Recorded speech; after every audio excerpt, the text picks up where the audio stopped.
We're live talking. Tonight, Derek will be reviewing Luigi's Mansion for GameCube. There we go. All right, stream seems to be going good.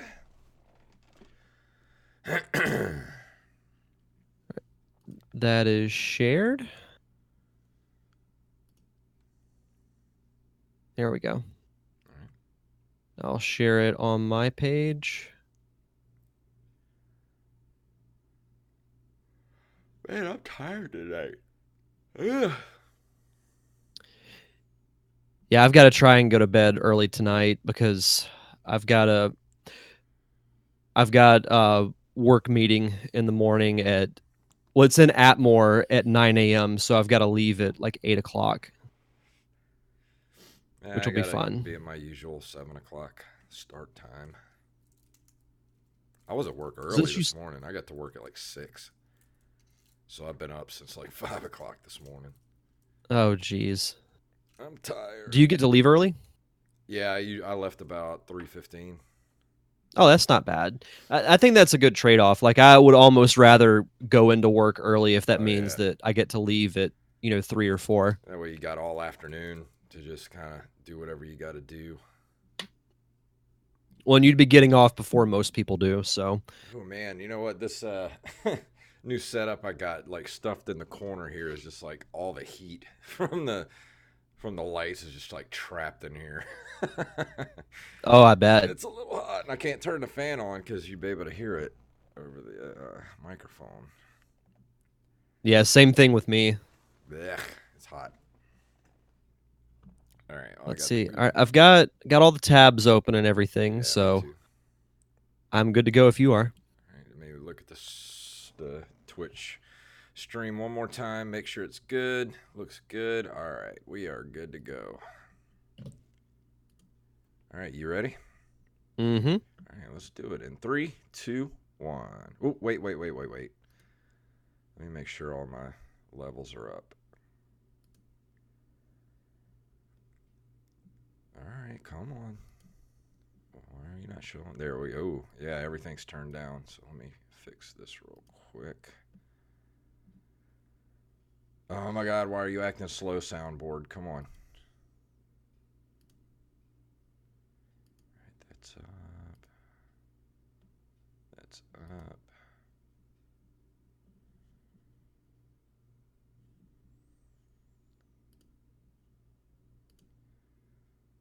All right, and that's up. All right. All right, here we go. In 3, 2, 1. Do you like the show and you want to help support us? Do you want us to stay ad-free? Do you want extra episodes every month? Well, of course you do. Well, then head over to patreon.com/nerdcaveretro. Become a Patreon supporter of this very show. Oops.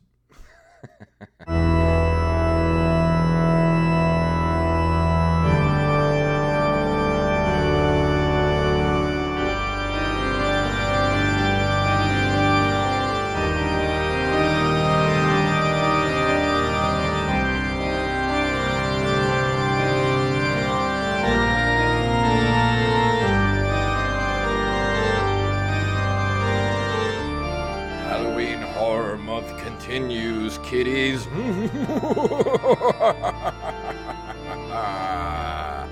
My name is Jason Robbins. And my name is Derek Diamond. And this is the Nerd Cave Retro Show. And yes, we are continuing with Halloween Horror Month. And so, Derek, please tell me what you have done this week. Well, it's been a pretty eventful week, actually. I'm sure most of you know, but on Friday, I went up to, actually Thursday night, I went up to Dothan, Alabama to cover Fanaticon. And Friday morning, I got to interview arguably the greatest professional wrestling commentator of all time, Mr. Jim Ross. Yes. And it was awesome. He made it extremely easy. It was very talkative. I think I asked maybe 4 or 5 questions during the entire interview, which as a host, you can't really ask for much more than that because the conversation is just much more natural that way. Yeah. But the funny thing is that I wasn't as nervous as I thought I would be. Like, I had a little bit of anxiety whenever I got there. So what I had to do was I had to go to the Dothan Civic Center, and there they have a boardroom, and I was told to go there, and then, he would meet me there. So I'm thinking, like, I'm walking around, and it's a fairly decent sized room. I'm thinking, well, I guess this is where we're going to do the interview. So I start setting everything up, and I wait for another 5 minutes or so. I'm just looking at the photos that are in the room just to pass the time. And then I hear his voice and I'm like, "Oh boy, this is about to happen." The funny the funny thing is I texted this to you after the interview. I introduced myself and he was like, "Is Derek Diamond your real name?" And I said, "Yeah." And he's like, "Oh, that's awesome. You don't have to worry about the intellectual properties of it." And I said, "Yeah, it's a lot of people think it's a stage name." And he said, "Yeah, it sounds like a porn star name," which was great. Yeah, that's awesome. Yeah, and, Yeah. and and those of you out there, if you haven't listened to that episode yet of the Derek Diamond Experience, go listen to it right now. Especially if you're a wrestling fan, like it was a great episode. Yeah, it's the audio version is on, Spotify, Apple Podcasts, really anywhere you can get podcasts. If you want to watch the video version, because I did video as well, that's on my Facebook page at facebook.com/D Diamond Podcast. And that was really kind of the highlight of what was a very long weekend for me. So I had mentioned on Thursday, I had to work Studio Amped, which is the indoor concert series that I've mentioned over the last couple of weeks. That ended around 8:30. I went from there straight to Dothan, so that put me there at around 11. Checked in. Friday, did the Jim Ross interview, went back to the hotel room for a bit, edited the interview, put it online, then went out and, grabbed some dinner. Saturday, I went to the convention for about probably an hour, hour and a half or so. Fanaticon's it's not like a Pensacon level size of convention. Think Yeah. about the size of when we went to Gulf Coast Fan Fest. Yeah. So not too big, not too small. Yeah. It was a good convention. I very much enjoyed myself. So then I had to drive back to Pensacola to work a football game. Then I left after the fourth quarter started, went back to Dothan. So that put me back at around 11:30. Then had to wake up, pack everything, check out, go back to the convention, did a couple of more interviews, just kind of walked around for a bit. And I left probably around 1-ish or so, and then had to be back in town for league meetings for Blue Wahoo's baseball, which I've Wow. been doing since Sunday evening. Sound like you had a So full weekend. yeah, I spent a lot of time in my car. And I will say this, I'm sure everyone has felt this at one point. The drive back home it goes by much slower than the drive to the destination of where you're Yeah. originally going. Always. Because I was getting getting to Dothan, you have to drive down a bunch of like state roads and like back roads and whatnot, Mm. and then you get on the interstate. So it's going through those, and especially when I was driving to Dothan, when I was driving through those, small roads at night, they weren't very well lit. Mm. So that was a lot of fun to do. But overall, it was a really good weekend. I just the Jim Ross interview alone made all the driving worth it because I posted this on Facebook when I started my podcast back in 2014. I made a list of 10 names that I would want to interview, and he was one of them. That's awesome. He was such a good interview, man. It was a Oh, good show. it was great. No, thank you for listening. Oh, you're welcome. And I didn't trying to think of what all I did this weekend. Mostly just started playing Castlevania 2 again and doing with a walkthrough for my review next week. And that game is so hard to get through. Yeah, I you gotta. speaking of you mentioning review, I was supposed to review Resident Evil 4 tonight, but with all the traveling that I've had to do and working late, I just haven't had as much time to play it as I'd like. So I'll be reviewing something else instead. But in 2 weeks, I'll be reviewing Resident Evil 4 for sure. Yeah, I think I'm gonna have a lot to say for Castlevania 2 next week. That ought to be a. I'm not gonna bash it as bad as I did Fester's Quest, but it's gonna get some bashing next week. I'm always up for a good rant. You know Oh, it's that. coming next week. Then be prepared.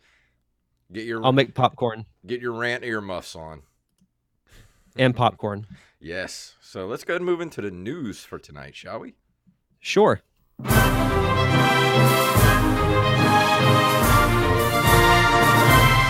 There's a story on NintendoLife.com that NES or SNES PlayStation prototype might be up for auction soon. Let's see. A few years back, a pretty incredible event occurred. An SNES PlayStation prototype was discovered in the wild, owned by Terry Diebold and discovered by his son in a box of junk that was about to be thrown out. The unit is the only known example outside of Sony's archives and dates back to the time when Sony and Nintendo were working together on a CD-ROM drive for the SNES. The deal fell apart in spectacular fashion, but not before Sony created prototype units of its first, quote, PlayStation system, an all-in-one unit which fused the SNES and the proposed CD-ROM together. Shibuya, is that how you pronounce that? Shibuya Productions' Cedric Biscay has revealed via Twitter that Diebold is about to sell this incredibly rare and working SNES PlayStation unit, an event which is sure to attract considerable interest in the world of retro gaming. He's been showing off the unit at events and conventions all over the globe, but it would seem that he has finally decided that it's time to cash in on his prized possession. As for how much this extremely rare item will sell for, that's anyone's guess. We would hope that the person who does eventually buy it donates it to a museum so it can be properly preserved and seen by many rather than few. Think of how unprecedented like this would be today. Oh, I know. If Nintendo and Sony would team up and create a hybrid console. Oh, this is what created the PlayStation. Yeah, I mean, just the thought of that is absolutely insane. Yeah. I'd love to know how much this is going to go for. I'm going to guess probably a couple of $100,000 at least. Oh, absolutely. Easy. Oh, go ahead. Oh, I was just going to say easy. I mean, at least $100,000 minimum. Yeah. No, I want to say we might have mentioned this story some time ago on the show. Like this whole concept sounds very familiar. Yeah, well, we talked about it when it was actually found. Like we did Yeah. the story when the guy found this thing, like just in his dad's some kind of warehouse that his dad owned, and I don't even think they know how they got it.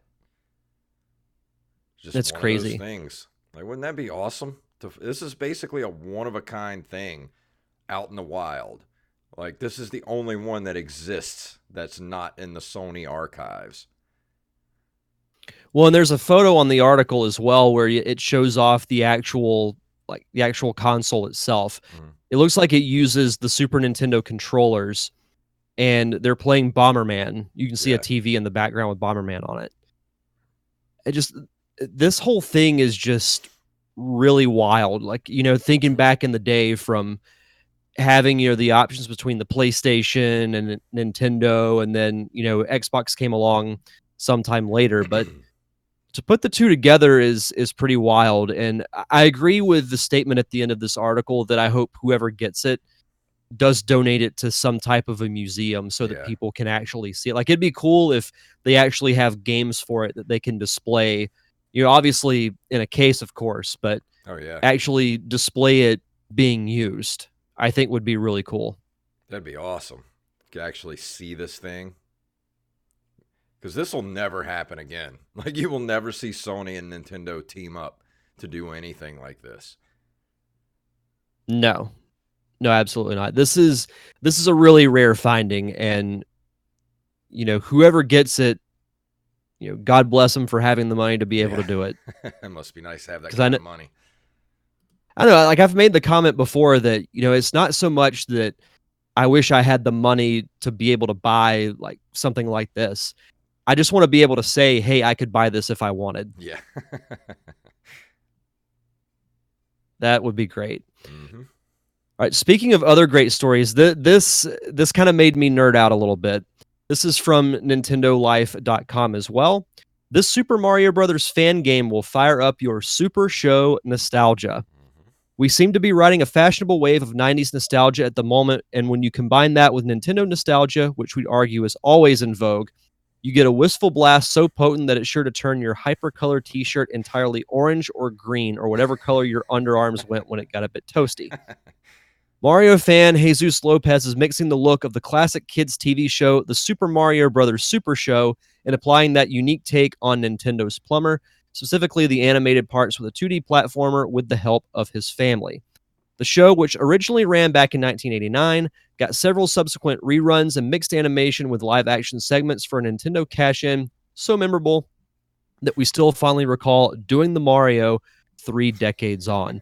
Now, there's a video that's attached to this that shows actual gameplay. Yeah.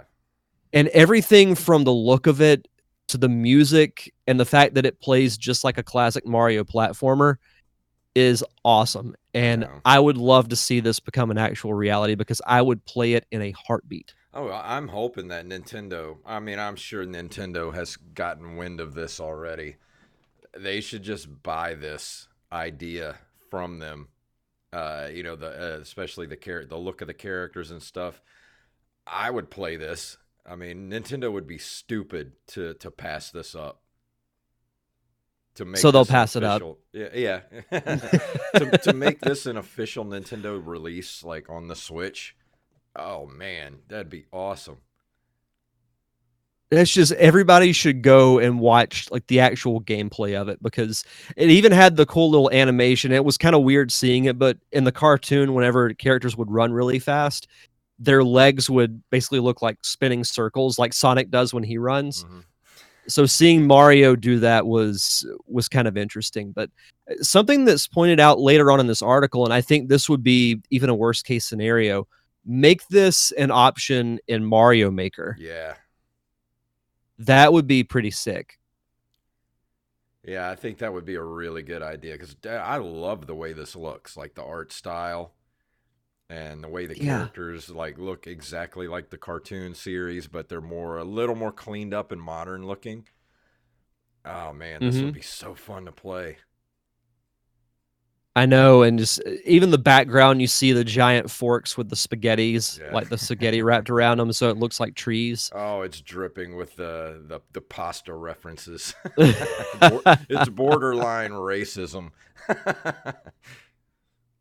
Uh, I love yeah, it. but it's still pretty cool though. Oh yeah, I love it. I would play this in a heartbeat. So come on, Nintendo, do something. Like, look, we have money. I don't know about you, Derek, but I do have disposable income that I'm more than willing to give Nintendo for good stuff. But they don't want it. They don't seem to want it from me. Maybe they're allergic. Maybe, I don't know. Maybe they just feel like they have enough money. They don't need any more. I guess it's not good business practice, but we're not Nintendo. Yeah. Well, this last story, I just wanted to throw this in because this is interesting. I saw this just a little while ago. This is on NintendoEnthusiast.com. John Bernthal wants to play Little Mac from Punch-Out. Let's see. It comes from an interview with Digital Trends where, when asked what classic video game characters he would like to play, Bernthal says, "What I've been playing with the kids is Mike Tyson's Punch-Out. Little Mac, he's really small, but that would be really cool, I think. His rise up through the ranks. Bernthal is reportedly 5'11", and he turned 43 last month. He's only a year older than me.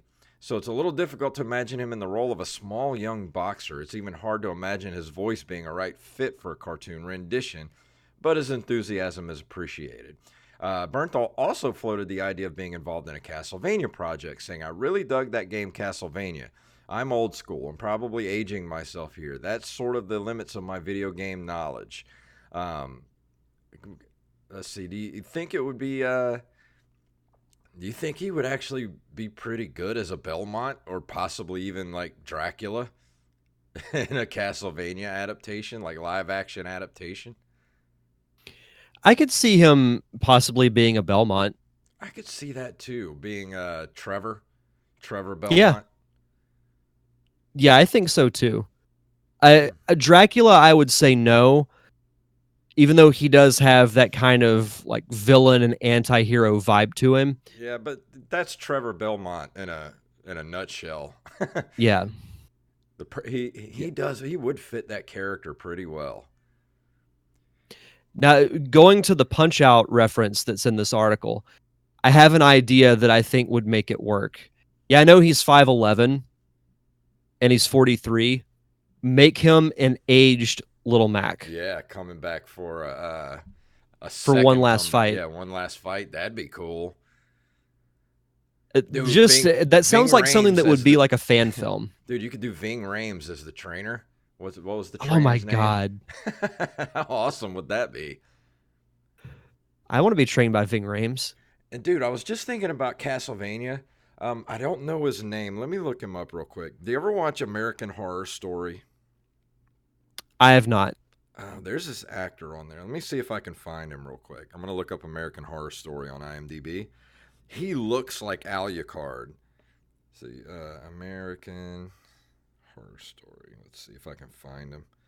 I've seen highlights from that show, but it's probably something that wouldn't be my thing. Of course, it's probably gonna take me forever. No, that's not him. Where's he at? Uh, he's a guy. He played the.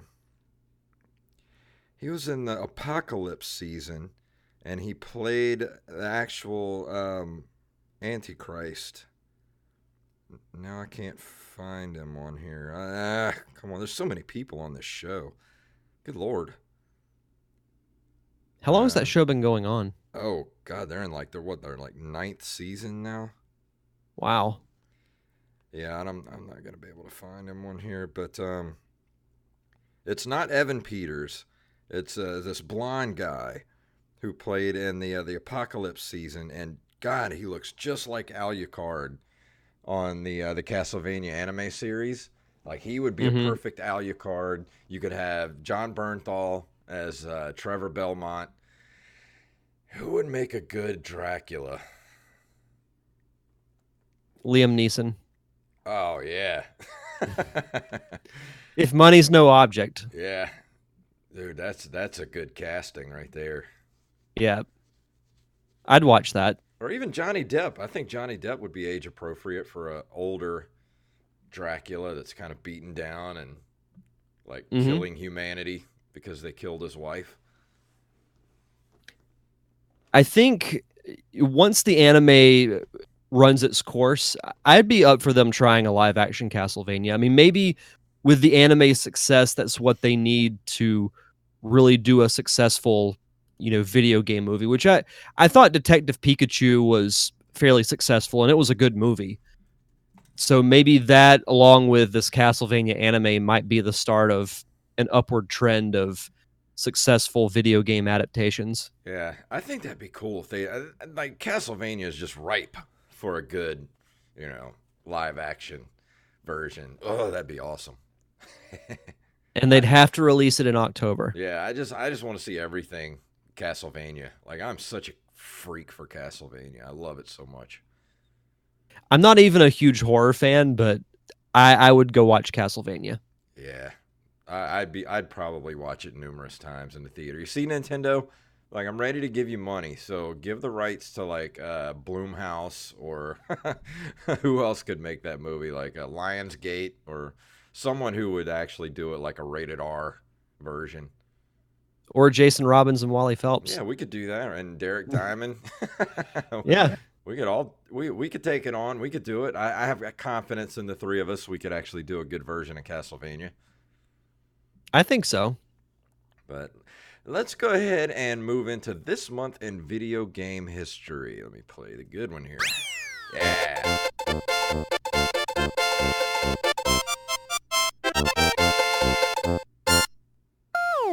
In October of 1980, Nichibutsu releases the vertically scrolling Crazy Climber, the first video game with a climbing mechanic and an objective of climbing to the top of the level. And I will be able to talk at some time tonight.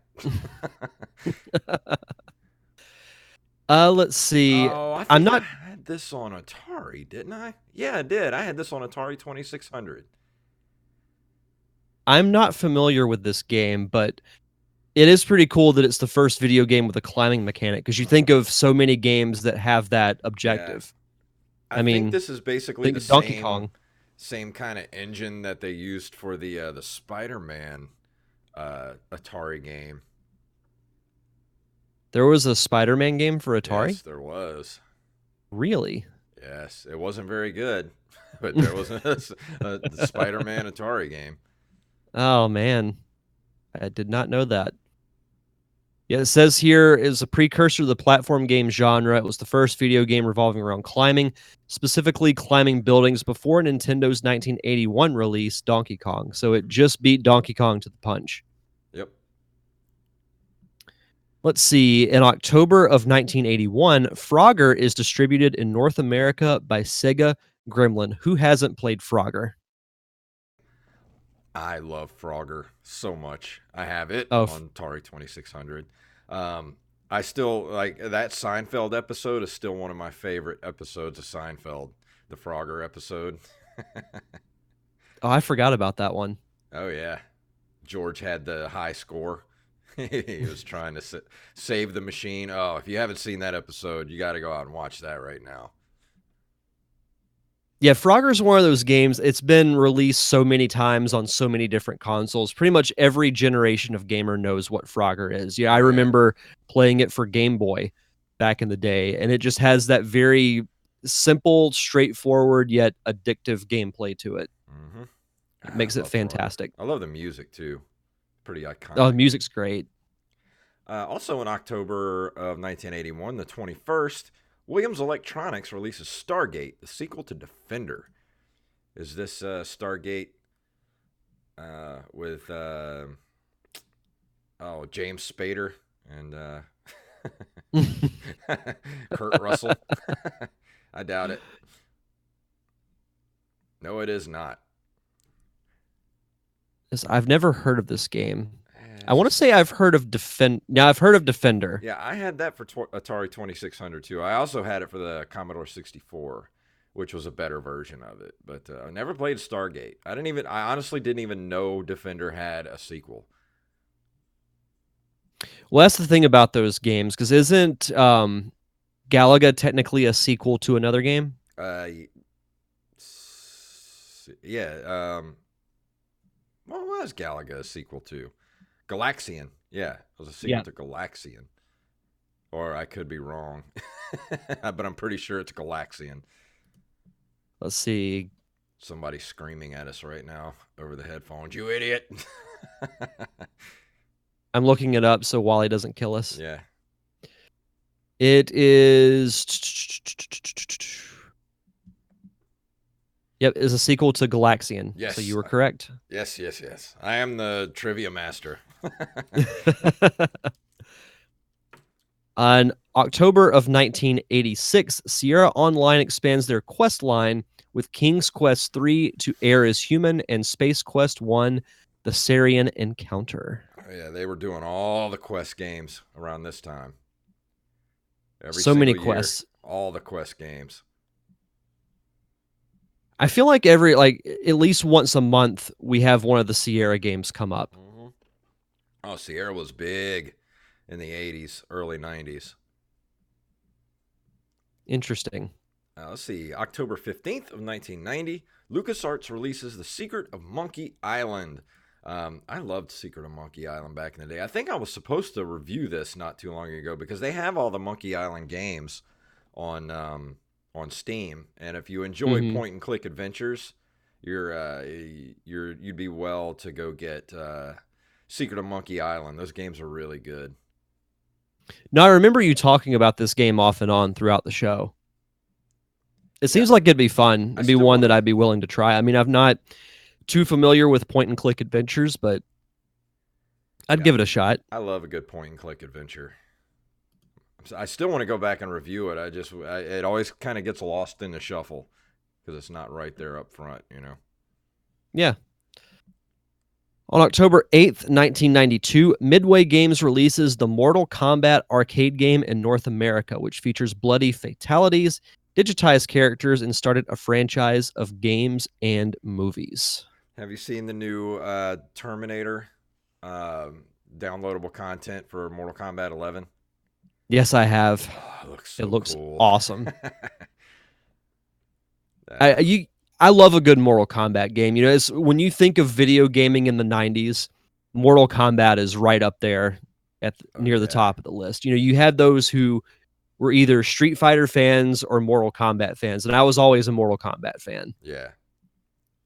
I But love no, Mortal it's the Kombat 2. original game is, to me, is still the best. I know they're coming out with a new Mortal Kombat movie, and they're talking about it being rated R with fatalities and everything. So I'm kind of excited about that.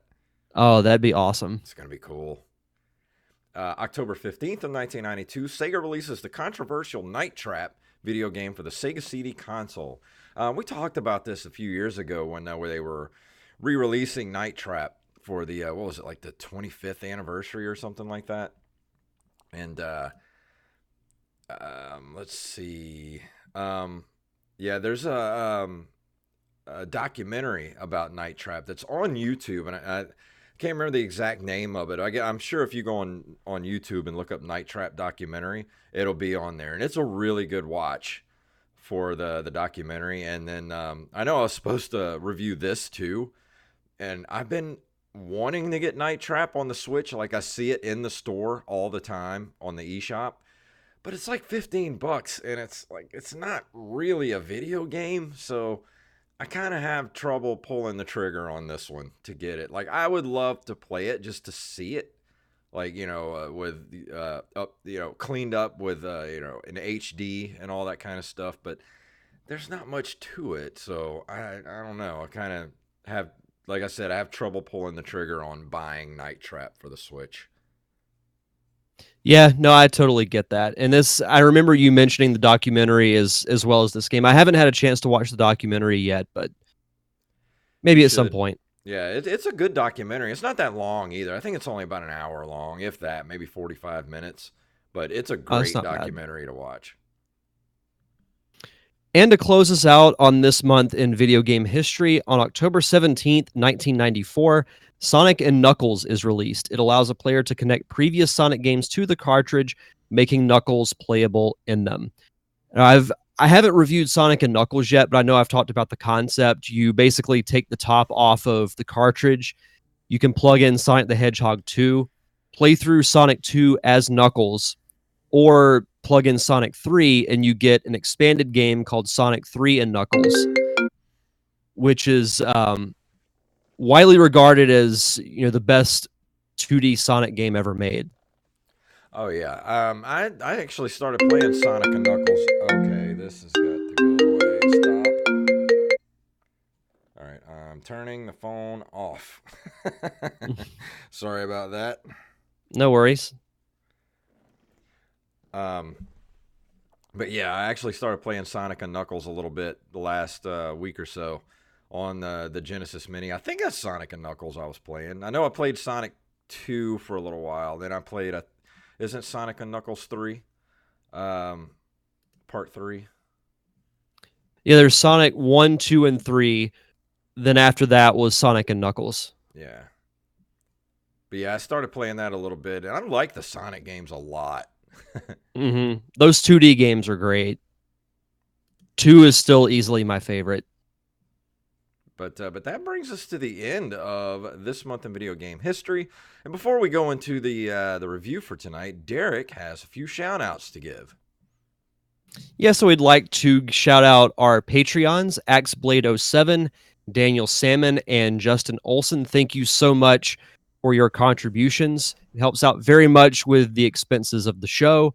And if you would like to join us on Patreon, go to patreon.com/nerdcaveretro. Yeah, go throw us a couple of bucks a month because, hey, the show is free for you. It's not free for us. So If you give us a couple bucks a month, that helps us pay the bills. And if you get us back to that $50 level, we will do an extra episode for you guys every month. So get us back to that $50 level. Tell your friends, your family, everybody that likes retro video games, tell them about the show. Help spread the word and get us back up to that level so we can do those extra shows for you. And tonight we're going to be talking about...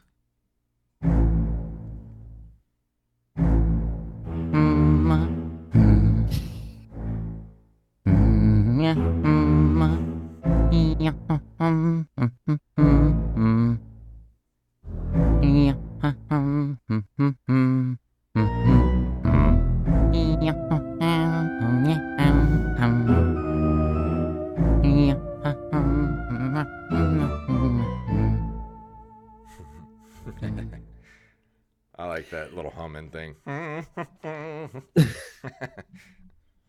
I was surprised that you picked that. Yeah, there was a couple of different songs I was going to use, but I don't know. That seemed the one to be the most Luigi's Mansion-ish. Yeah, the humming is a nice little touch as you're going through the mansion. Yeah. But segueing from that, this week I will be reviewing Luigi's Mansion, a 2001 action-adventure game developed and published by Nintendo for the GameCube. It was actually the first GameCube game in existence. It was a launch game for the GameCube and is the first game in the Mario franchise to be released for the console.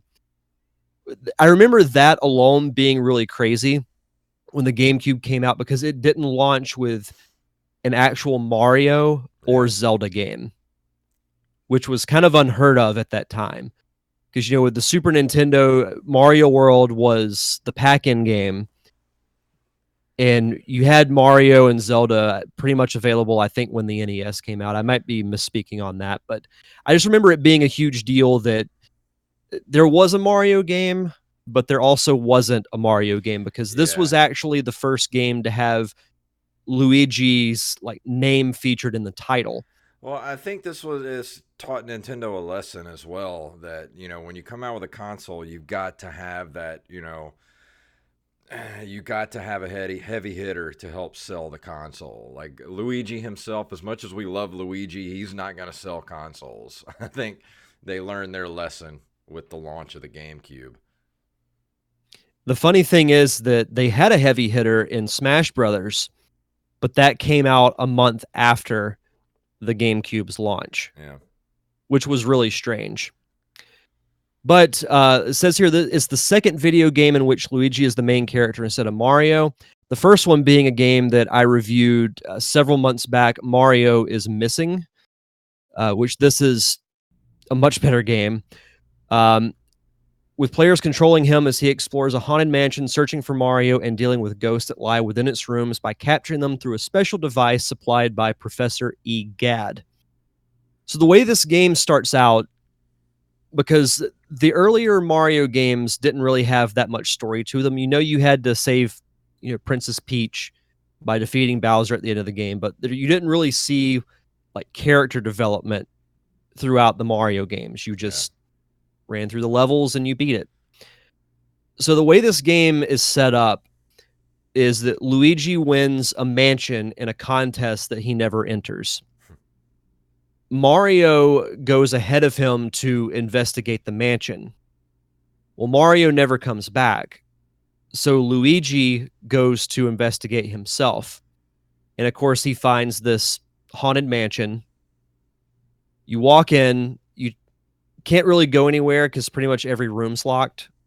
Ghosts try to attack you, and then this little old man named Professor E. Gadd shows up with a vacuum machine or a vacuum cleaner strapped to his back and chases away the ghosts. Well, they flee back to his lab or whatever, and it's revealed that, you know, these ghosts were in paintings, but they somehow escaped, and they're running loose in this mansion. So it's Luigi's job to take what is called the Poltergust 3000, which is, like I said, a glorified vacuum cleaner, and you basically suck up the ghosts. Is it called the ghost petrificationizer? Yes. Petrificationizer. So basically think Mario meets Ghostbusters. Yeah. In a way, which I think is... In theory, when I first heard about it, I was like, I don't know, but I'll play it. And I was actually pleasantly surprised by it. It's not a platformer. Luigi does not have the ability to jump. Your one ability to attack is to use the Poltergust 3000 to either suck or blow. Now, She's gone from suck insane, to blow. like Spaceballs. She's gone from suck to blow. But no, throughout the game, you get these different medallions that give the Poltergust 3000 different power ups, which are, I think they're called elemental metals, something along those lines. Well, anyway, you find a fire one, a water, and an ice one. What you do is when you walk by a like a like a torch or something, this little red bubble will pop out, and you suck it up into your poltergust, and it gives you the ability to shoot fireballs or stream fire out of your poltergust. Same thing with water, same thing with ice. And there are some ghosts that can only be defeated by, like, if they're made out of ice, then you have to hit them with a ball of fire and then suck them up into your vacuum. Now, they all have health, and you have to, like, hit a certain combination of buttons in order to start sucking them up. And they try and get away from you, but you have to basically, like, if a ghost is like pulling to your right, you have to pull the control stick to your left, and it sucks the health out of them. When it reaches zero, they go into the vacuum. Have you ever played the arcade version of this game? The big sit down version of this game? I have not, but I've wanted to. Yeah, they have one here locally at the Margaritaville casino. Not casino, but the arcade. And I actually played this not too long ago. It's fun to play in the actual arcade. It's like this huge booth that you go sit in, and you have the Poltergust 3000 actual, hold it in your hands, and you got this big screen in front of you, and it's kind of like an on rails sort of shooter type thing, but you're trying to capture the ghost with the poltergust, and it's really cool. That sounds great. I'll have to try that whenever I come down to visit you. Oh yeah, it's fun. So, kind of going back to the objective of the game, the game is separated into different areas. So through phase 1, I believe they're called areas, but I normally just call them phases. Through phase 1, you're in like the upper, or basically the middle floor of the mansion. You fight what are basically, like, I call them the Goombas and Koopa Troopas of Luigi's Mansion. You have your underling ghosts, which only have like 10 to 20 points of health. They're not really that hard to catch. But then you find the ones that look more humanoid, and those are called portrait ghosts. Those take a little bit more creativity to catch. And normally you can find, like, once you watch their pattern, you can find a weakness. And then once their heart is exposed, because every ghost in this game has a heart. Once their heart is exposed, then you can actually try to suck them up. And they have anywhere between 100 to the final boss, which has 500 points of health.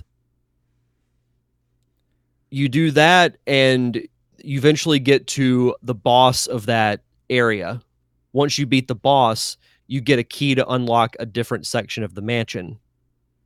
But once you complete an area, you have to take your poltergust back to Egad's lab, and you dump it into this machine, which turns the ghosts back into portraits. So then you do that, you go through it, and some of the boss fights are really cool. Like, the first boss is a giant baby ghost, and you fight him in a giant crib, which is a little creepy in its own way. But I think there's 4, I call them 4.5 bosses. There's a baby ghost. The second boss's name, I can't remember, but it's this really tall, like almost slimy looking ghost. The third one is a giant boo. The fourth, or really the half one, is called Vincent Van Gogh, which is an artist, and you find out he paints all the ghosts in these portraits and then brings them to life. So he's the one who's actually, like, bringing all the underling ghosts to life. That's And then you cool. fight the main boss of the game, King Boo. Because during the second area of the game, you accidentally release all the boos into this mansion. There's 50 of them, and you find out that the boos ended up capturing Mario and imprison him into a painting, which you find out that for sure after I think area 2, because you go in this hidden well area and you look at what's essentially the final room of the game, and you see King Boo staring at this portrait that has Mario in it. So then you find out what happens to him. Hmm. And essentially you just go through the game and you fight all these different ghosts, and the cool thing about it is that each ghost has like a unique aspect to them, which makes it, you don't have to do the exact same thing to defeat them. Like you kind of do, like the end goal is the same, but to actually fight them is pretty unique. Like there's one that is a fortune teller, and you have to bring her different items, that Mario dropped throughout the mansion, and it kind of reveals hints about what happened to him. And once you do that, she just basically lets you capture her. Hmm. There's anywhere between, let's see, there's toy soldier ghosts. There's one that's a piano player. One of my personal favorites is there's a music room with all types of different instruments. There's drums, saxophones, violins, and you have to hit the instruments to cause them to start playing, and they play by themselves. When you hit all of them, they play the original Mario theme. Oh, that's cool.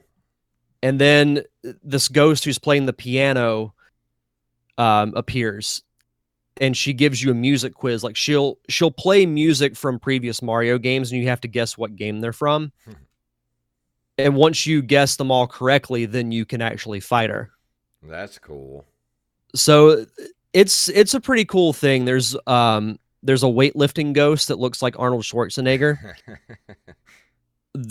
I can't remember his name, but there's one who's basically like a glutton, and he just keeps getting fed like these massive amounts of food, and your way to be able to attack him is to suck all the food off of his plate. Well, then he gets pissed off and starts shooting fireballs at you, to which the first time I played that, I was like, holy shit. And then he causes himself to run out of breath, and then that's when you fight him. Yeah. So it's a fun game, and you also do some treasure hunting aspect to it. There's different means of currency, like gold coins, dollar bills, gems. Whenever you defeat portrait ghosts, they drop pearls, because at the end of the game, however much money you've collected, EGAD will use that to buy Luigi an actual mansion. If you don't find that much, you get basically a shack. But if you find a lot of money, then you get a mansion. So it's a cool little extra aspect to it to make you want to collect, as much money as possible. This sounds fun. Like I've never played the GameCube version of this game. I mean, I remember it when it first came out, and they really did a push for this game pretty hard when the GameCube came out, and I didn't buy a GameCube right away, but I never got this for GameCube, and I wouldn't mind playing it. It looks fun. I mean, it looks kind of cutesy, but at the same time, it looks just like a fun game to play. Yeah, the only drawback really to it is that it's way too short. Oh yeah. It is way too short. I can beat this game in probably 3 to 4 hours. Wow. That's how short it is. There's really only 4 areas to the game. Now, one extra added incentive that you can have to basically get as high of a ranking as possible, when you bring the portrait ghost back to EGAD's lab, depending on the effort that it takes you to catch each portrait ghost, is reflected by the color of their picture frame.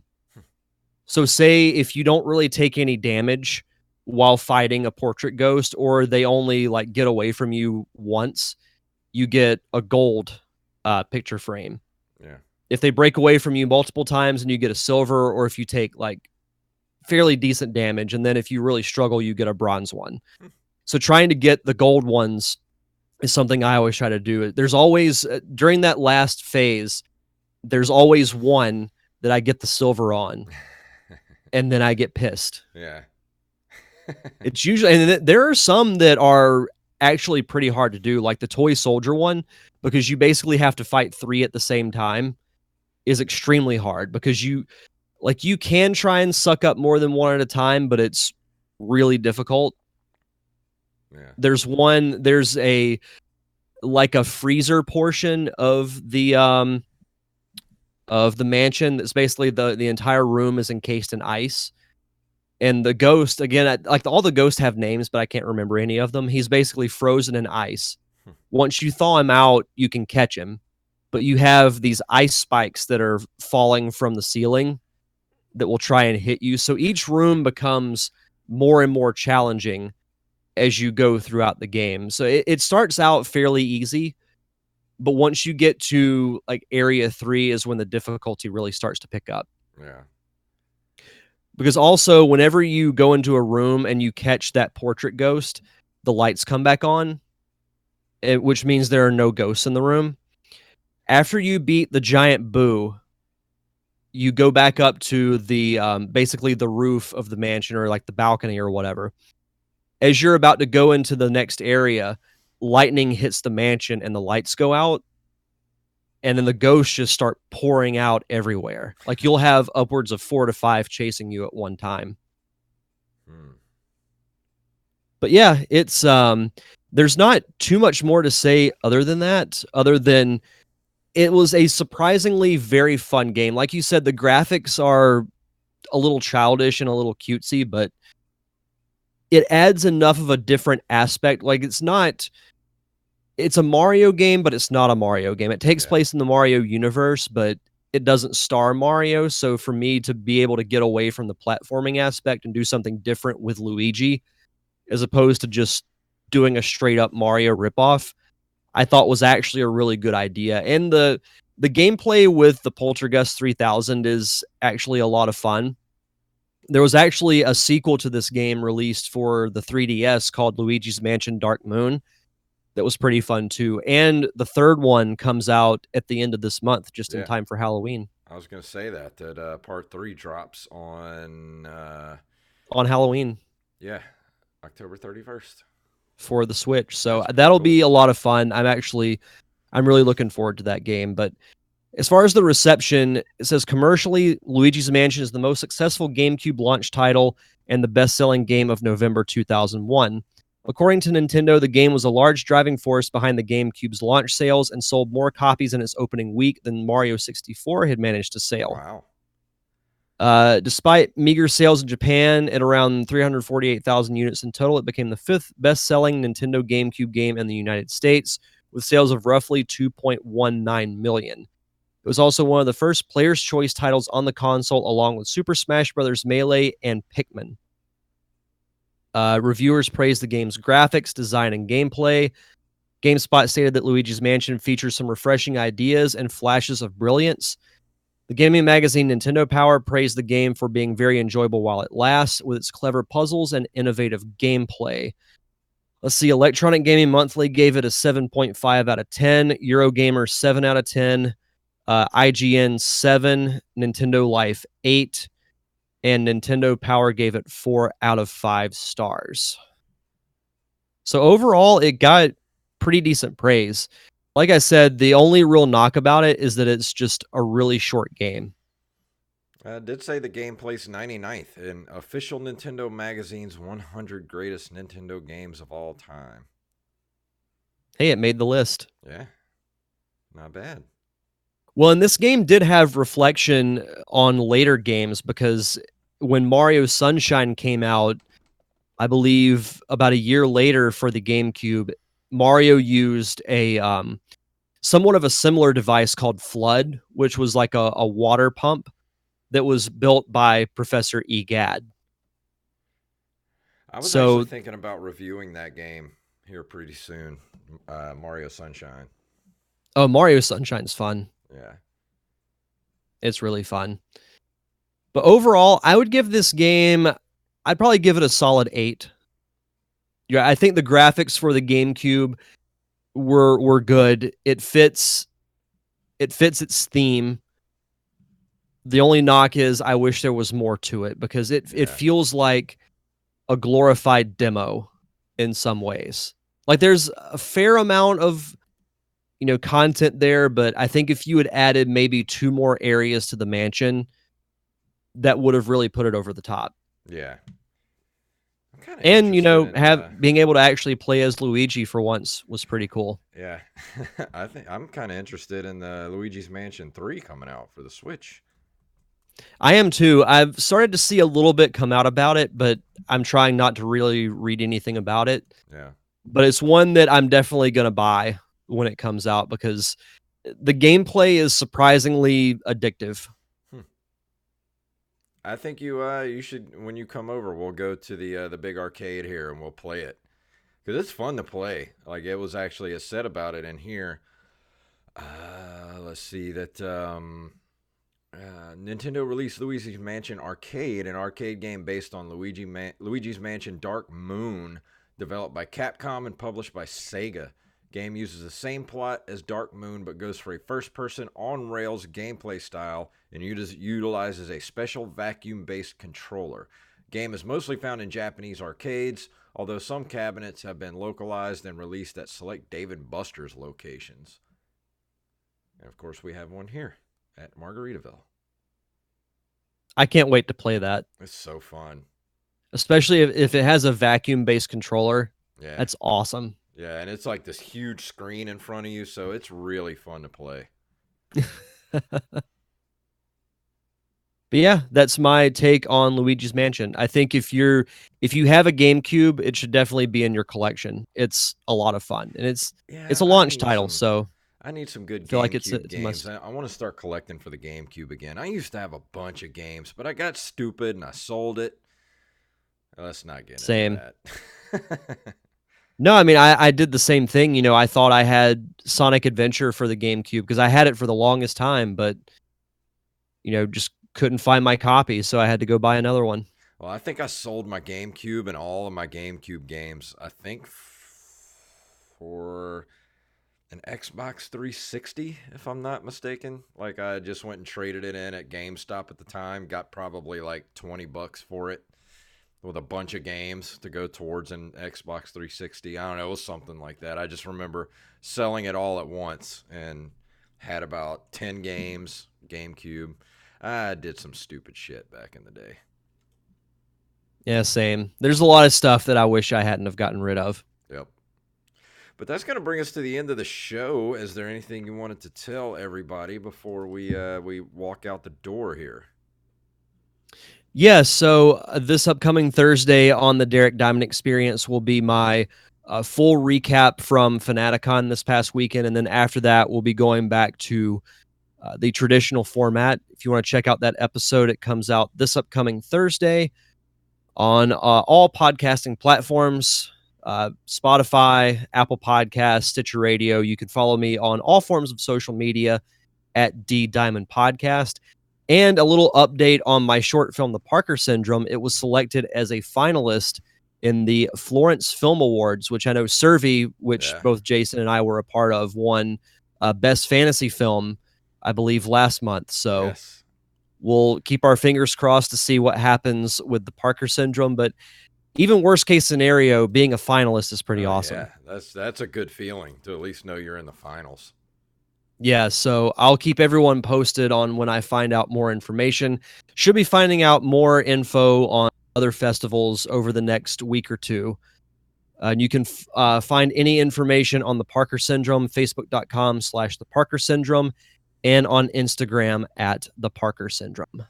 Let me see. I guess just go check out the Falls from Grace, my band, Falls from Grace, on Spotify, iTunes, Amazon Music, wherever good music is downloaded.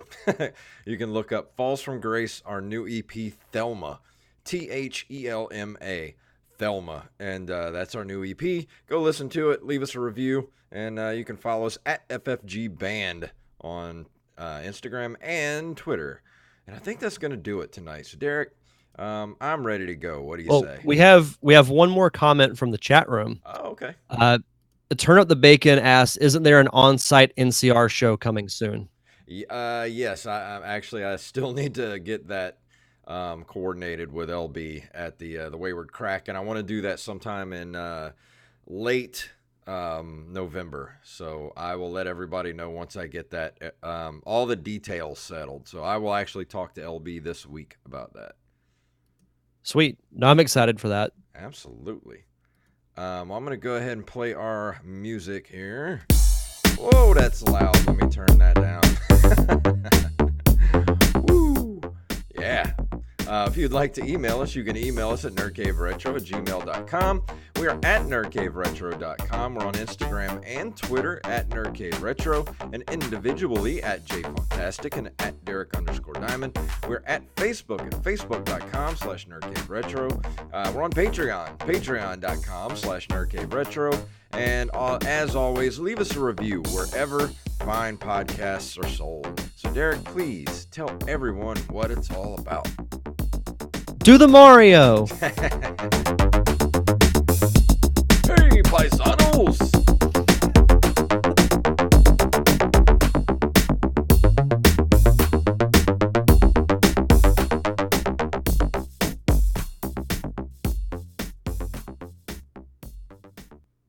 Monkey!